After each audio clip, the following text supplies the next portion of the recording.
because, as I always tell Kap, I'd rather for it to be like this. Yeah. A team that's winning, that has more to give, than to be looking for a new coach around Thanksgiving like we were 365 days ago. It's crazy, isn't it? What Yeah, a difference a year makes, as they say. Yeah. But look, and I've said this to you guys the last couple of weeks. Like I still I would have never predicted 9-3. I had them winning 9 games total this year, and I think that they're going to exceed that by several. So I think probably they're a little ahead of schedule from where I sit in terms of the record, but you enjoy the hell out of it. And where I take the most joy is knowing that, this is sustainable in terms of being a good football team and a good football organization. Like you can build off of this. I don't know. I mean, I'd ask the Cub fans, Sylvie and Kap, does this feel like 2015 for the Cubs, or is there some differences with regard to this? I knew going into 15 that they were going to the Cub was going to be vastly improved. Mm-hmm. Did I think they were going to get to the NLCS? I did not. So yeah, there's some similarities there. I also believed when they hired Ben and revamped the offensive line that the Bear was going to be greatly improved. Well, I picked them for 10 wins. Going. Do I think? Yeah, that's probably. I never thought of it that way, T. That's a pretty good combo there. Bears and the Cubs in 2015. Pretty fair. Yeah, who's your Starling Castro? Go ahead. That I don't know yet. DJ I'll Moore. Get back to you. It's why I had maybe not the same level of expectation, but when the season began, I was adamant that, hey, listen, this is an optimistic projection. I expect them to win at least 9 games. I expect them to be above 500 because of the money they spent on their O-line, because they used the first pick the year before on Caleb, because they added Rome. They gave DJ money. They brought in Ben for $13 million a year. You've invested so much, and this isn't like the first year of a rebuild. You've been doing this now for several years. So my expectation is you better win more than you lose. I didn't expect this. So the ride has been magnificent, and as I said, what makes me, overjoyed and giddy is that I think the best is yet to come. Really, I mean, their passing game's going to get better at some point, guys. Ben has said that. Caleb has said that. Yeah, and I heard you guys talking, and Hoodie, I thought you were spot on. Look, first of all, when Ben said what he said 2 days ago, I didn't think that he was throwing anyone under the bus. He was just stating fact, and he didn't do it in a snarky way. He just said, listen, we're winning games in spite of our passing attack, not because of it. And he immediately segued to talking about receivers as well, making sure you're getting to the proper depths on all of your routes and crossing your T's and dotting your I's. So I didn't think in any way, shape, or form. He was stating fact, as you said, Hoodie. It does, if we're going to be this team that is a true contender and get to the Super Bowl, I think you're going to have to be better in the passing game. It doesn't mean we haven't seen progress and growth from Caleb. It just means there's still more ways to go. And, I think coming out and saying what he did yesterday, and look, he knows his team better than anybody. He obviously felt it was something that needed to be said. Mm-hmm. And I think partially, and again, obviously I'm just speculating, when you go to Philadelphia on a short week and beat the crap out of the defending champs in the manner in which they did, you went from being a good story from the national media's perspective to being a good team. Now you're in the A block of get up, and you know how hard it is to get in the A block of get up when the Cowboys are the Cowboys and Shedeur Sanders is starting. It's almost impossible. So now you're on the front page, and there's more eyeballs and there's more ears, and I think he wanted to cut it off at the pass. And while he didn't mean anything, I don't think anything other than being honest, like you mentioned, Hoodie, he understands that at this point, you're 9-3. Maybe my quarterback does need to grow a little bit between now and the end of the year if we are going to get to that special place. And what I need to do is rub his shoulders, not hit him in the ass. You know what I mean? Totally understand. And so what I want to know, Tommy, maybe you please help us with this. When I hear Ben Johnson say that every game is different, and it's true, every game plan is different. We've seen the Caleb game against the Bengals. We've seen the special teams game. We've seen the running back game. We've seen the tight end game. So we've seen a lot in order for the Bears to win. What about this game on Sunday? What is the defining characteristic of the Bears offensively in this game? It's such a great question, Hoodie, because Ben does such a great job of. He comes in with a game plan, but he's flexible and he sees what the team is doing, and then he adjusts. Like, Vic is going to give you some of the run because he plays a lot of two shell and he expects his front four to get to the quarterback, and then he kind of will allow you. But then by the time you get into their area, somebody's made a play and has changed the tone of the drive. So. They just kept pounding the rock, and I don't think Vic ever dropped that safety in the box or changed what he was doing. So Ben just kept doing what he was doing. I don't think it. Look, on tape, I watched the Packers Lions game from Thanksgiving yesterday morning, and the thought I had coming out of watching that tape, comparing it to the Eagles, was this is a better team than the Eagles. They, especially on defense, despite the names, they play fast. They play, more disciplined. They run to the football. They tackle well. They're just really they look to be well coached in their dynamic. They're better against the run than the Eagles were. With that said, I wouldn't go away from running the football. I think you find ways to run the football. I think you get. I said this to Kap and Olin last night. I think one of the wrinkles you'll see this week is I think you'll see some design runs with Caleb. I think as aggressive as Micah Parsons is and Rashawn Gary and how they get after the quarterback and they do run well, I think they'll use a little bit of quarterback run maybe in this game. Get Caleb on the edge, a little run pass option. But I think you come out and who knows, because Hoodie, Ben's got a plan.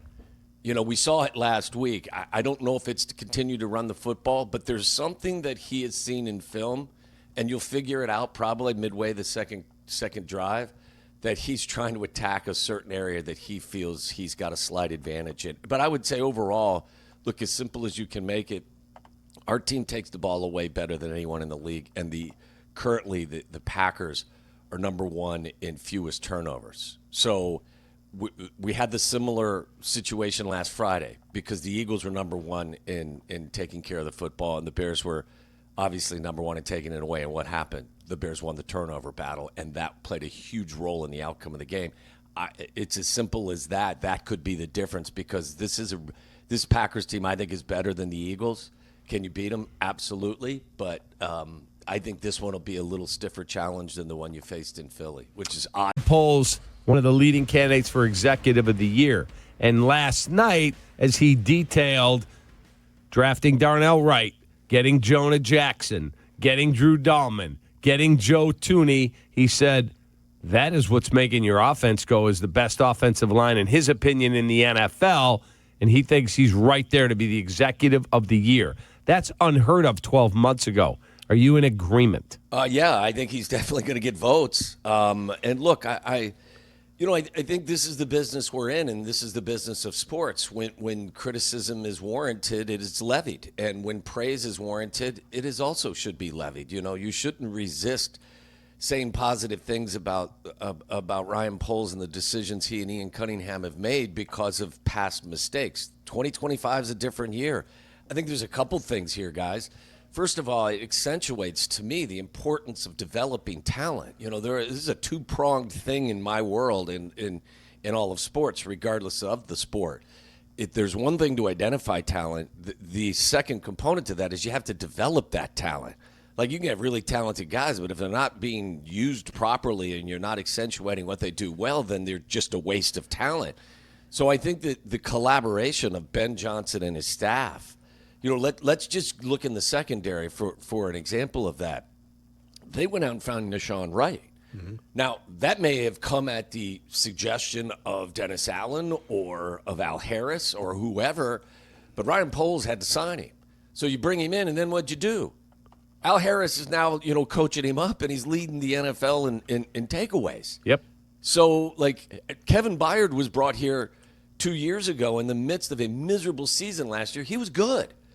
He's an all-pro this year. I mean, that one flew under the radar to a certain degree with regard to some of the best signings over the course of the last few years. And he's a leader in your room. Yeah. I mean, look, have there been misses? Yeah. I still don't know. I hope that Adengbo's recovering well from his surgery. The tape was hard to watch, and that one was not a good one. What about in run defense? for him, or that was not good either? No, I thought. Look, I mean, Yerk could give you a more detailed, evaluation there. I thought he was a good effort guy. There's no question, and I think he did. But Cap, you don't give somebody $32 million as a pass rusher. Agreed. And kick him inside and go, well, he stops the run well. Okay. That's like giving $50 million to a quarterback and saying, well, you know what, he's a solid safety for us. No, I mean, that's not what we do. Fair. Right? I'm just asking, is there any redeeming quality at all about him? Yeah, I mean, I thought that, he did give you something when you kicked him in, for sure. What did he tear, Achilles? I think. Yes, I believe that's correct. Like I said, I led this criticism by saying I wish him well in his recovery. So, but the fact is like I was saying, criticism when warranted is going to be delivered. And to kind of circle back, I think Ryan Poles deserves a ton of credit. And listen, I think what's going on up there, too, is everyone's comfortable in their own skin. Everyone's comfortable allowing each other to do their jobs. I've said it to you guys in the past. Ben Johnson has to be comfortable in himself to hire a DC that's been a head coach before. His staff is littered with accomplished former players. And Ben isn't somebody that's got the bat handle gripped so tightly he's not letting people do their jobs. Ryan Poles is listening to Ben because there's no way, I don't believe, that Ryan trades for Jonah Jackson without Ben saying, hey, listen, I had him in Detroit. He's a monster. He just needs to get healthy. We're going to put him on the right side. He's going to kick everyone's ass.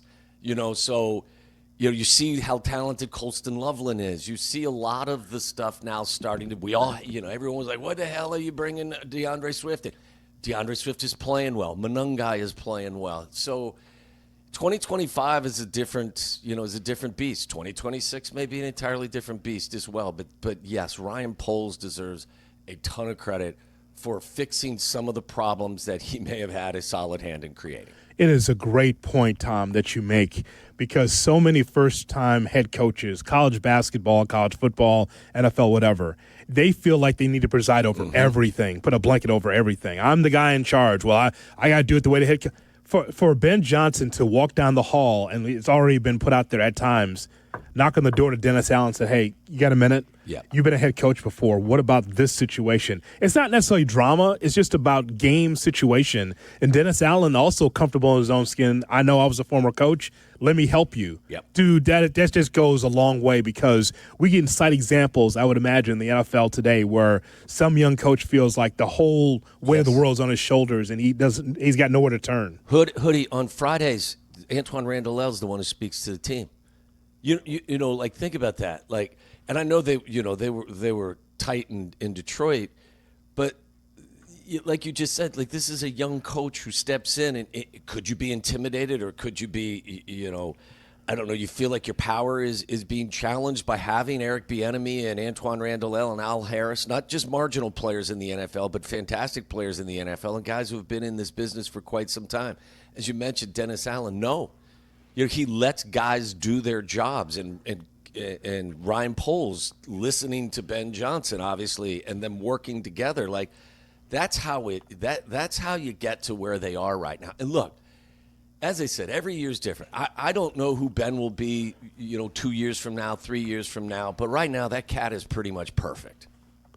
In terms of this matchup on Sunday, I know it's going to be cold. The matchup on film looks to be, if you don't put yourself in a hole and go, oh, God, we turned it over, we're 14 in the hole, and what's his name? Not Myles Garrett. Micah Parsons can tee off. This is a good matchup for the Bears. You agree? It is, because for the first time in a long time, I think the Bears, are every bit as physical as the opponent. And I don't think you could say that in recent years. That offensive line, that's a group of grown-ass men. They are pushing people off the deck. It is crazy how physical they are. So from that standpoint, I don't think you're going to be overwhelmed. That, again, I give all the credit in the world to that Packer defense. They're really good. They're aggressive. But I don't feel that this Bears offensive line and this Bears offense is overmatched by them. I'd say let's go. Heavyweight battle, best man wins. Get in the ring. We'll go 15 rounds with you, and we'll see what you got. So I don't think physicality will be their issue. I think they're pretty evenly matched teams. I think you have to pressure Jordan Love. I said this yesterday to you, Cap. I still don't know who he is. 19 touchdowns, 3 interceptions, 67 completion percentage. The fellows on the show, Charlie and And Tyler say it's Toyotathon. As soon as Toyotathon comes out, Jordan Love morphs into, John Elway. He's playing well right now. But even in that Lions game, at times he looks like, Aaron Rodgers in his prime, and other times he looks like this version of Aaron Rodgers. So you got to pressure him. He'll get a little skittish. He'll throw it away quick. He may throw it up. So I think this one, especially in even terms, I think it comes down to who takes care of the ball and who doesn't. Tommy, you sound so ready. You want the game tomorrow. We I can do. hear it in your voice. I love it. I love it. You are so ready for this game. Yeah, let's do it. Let's play twice. Let's play today, and then we'll play Sunday. Yeah, Jordan Love versus pressure. Man. Not a good stat for him. I'm telling you, Kap, and it's evident. I mean, nobody likes pressure. Like, ask any quarterback. Like, who wants Myles Garrett ripping your face off? Nobody does, but some people tolerate it more than others. So our guy has a tendency to create some time and can create throwing lanes. Jordan Love's not as athletic in the pocket, so if you could get him a little bit nervous, he'll either throw it away or he may throw it up for grabs. So it's going to be a fun game. Again, I respect him. Don't like him as a team, but I do respect him, and I think it's going to be a good heavyweight battle. Tommy, thank you very much.